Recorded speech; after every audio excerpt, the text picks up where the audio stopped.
네, 한 주의 ETF 시장을 정리해드립니다. 윤선생 ETF 교실의 윤재용입니다. 이번 주 10월 6일부터 13일까지 시장 동향부터 시작하겠습니다. 네, 먼저 자금 동향입니다. 전체적으로 84억 달러 정도 자금이 유입됐습니다. 우리 돈으로 약 9조 6천억가량 자금이 유입이 됐고요. 자금 동향 전체적으로 좀 보시게 되면은 두 가지 키워드 정도로 정리를 할 수가 있을 것 같습니다.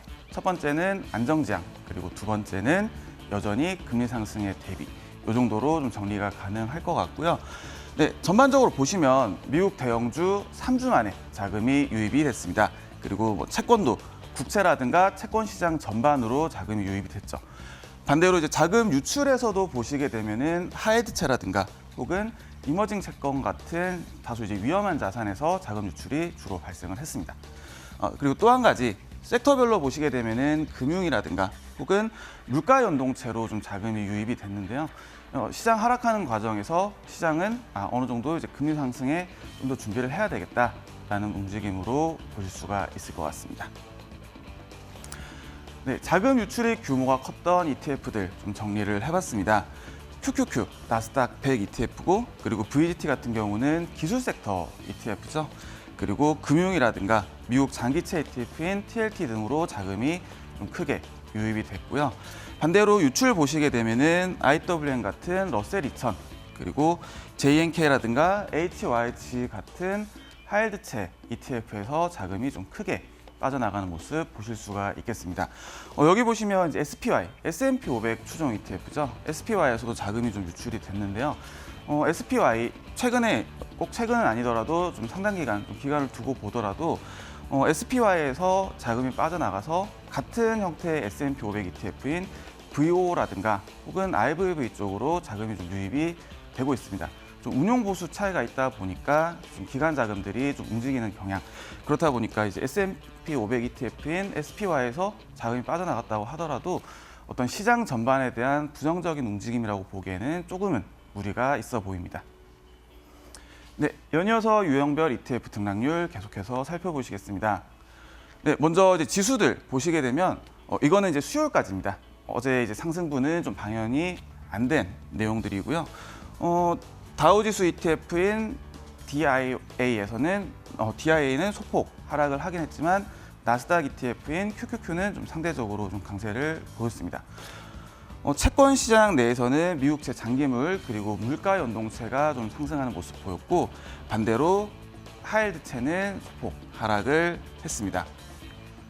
네, 계속해서 섹터별로 보시게 되면은 굉장히 좀 유가 쪽으로 좀 몰아주는 모습 보이죠. 그 XOP라든가 혹은 XLE 같은 에너지 섹터 ETF 쪽으로 상승이 좀 굉장히 강하게 나타나는 모습 보실 수가 있고요. 좀 글로벌 보시게 되면은 대만이라든가 혹은 일본 소폭 하락하는 가운데 중국이 굉장히 강한 강세를 보였습니다. 네, 상승률 상위입니다. 키워드를 하나 짚어보자면 대체 에너지를 좀 짚을 수가 있을 것 같습니다. 보시면 우라늄 채굴 산업 좀 소폭 조정을 보이다가 한 주 동안 24%가 넘게 굉장히 급격하게 상승을 했고요. 이외에도 수소 산업이라든가 태양광 산업, 클린테크 등이 상승률 상위에 나란히 이름을 올렸습니다. 연이어서 이제 하락률 상위 좀 보시게 되면은 BDA 운임지수, 변동성 이런 ETF들 좀 하락을 했고요. 원자재 전반 보시면 이제 여기 농산물이 굉장히 좀 많이 편입이 되어 있다 보니까 원자재 전반을 편입하고 있는 GCC도 좀 하락을 보였습니다. 네, 이번 주 이제 상승률 상위 키워드를 좀 살펴보면 대체 에너지입니다. 여기 보시는 이제 그린플레이션, 친환경의 그린과 인플레이션을 합성한 단어인데요.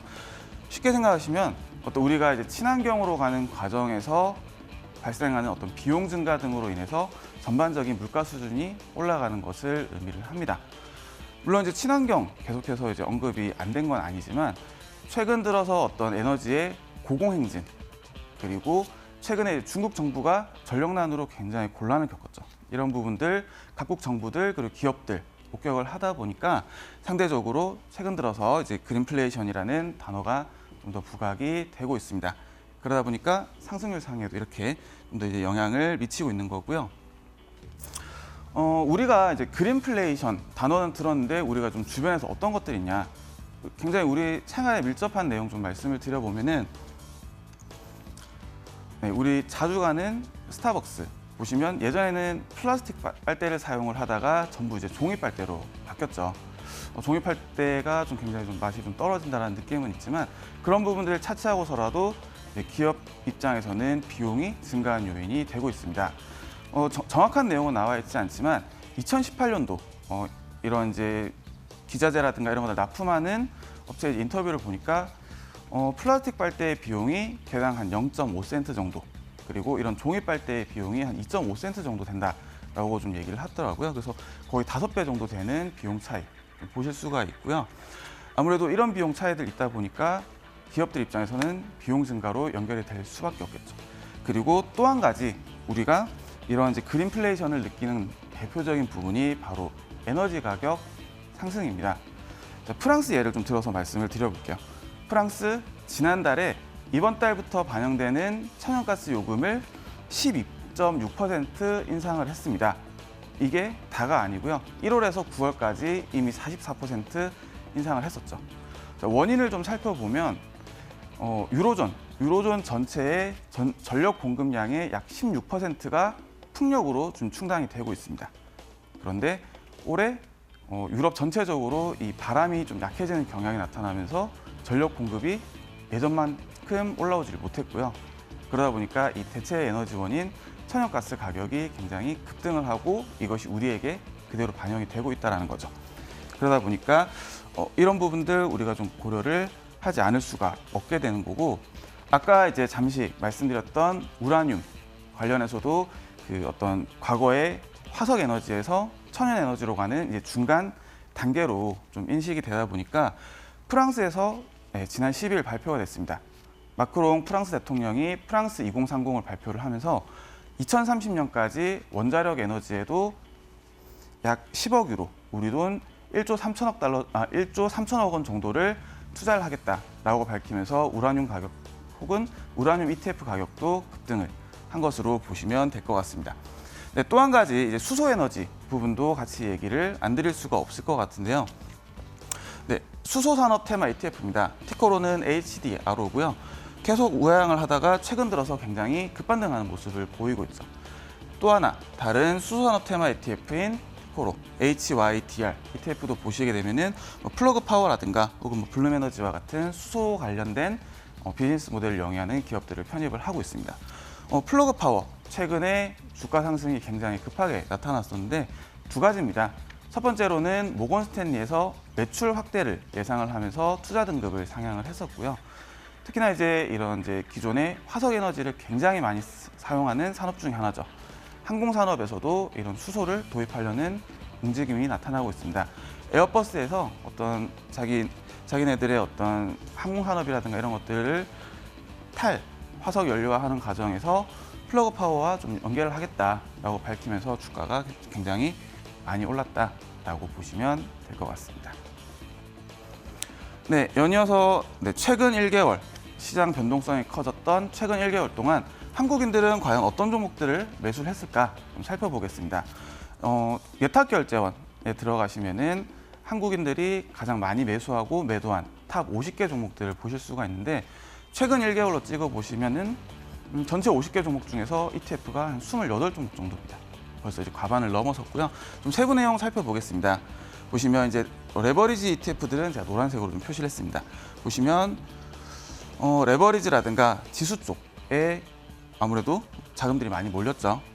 S&P 500이라든가 혹은 나스닥 100뿐만 아니라 TQQQ 같은 경우는 나스닥 100 3배짜리 ETF입니다. 그리고 좀 생소하실 수도 있는데 여기 네 번째에 있는 BULZ ETF 같은 경우는 정말 순수 미국 빅테크 기업들을 묶어놓은 ETN입니다. 다만 이제 레버리지다 보니까 조금은 주의하실 필요가 있을 것 같고요.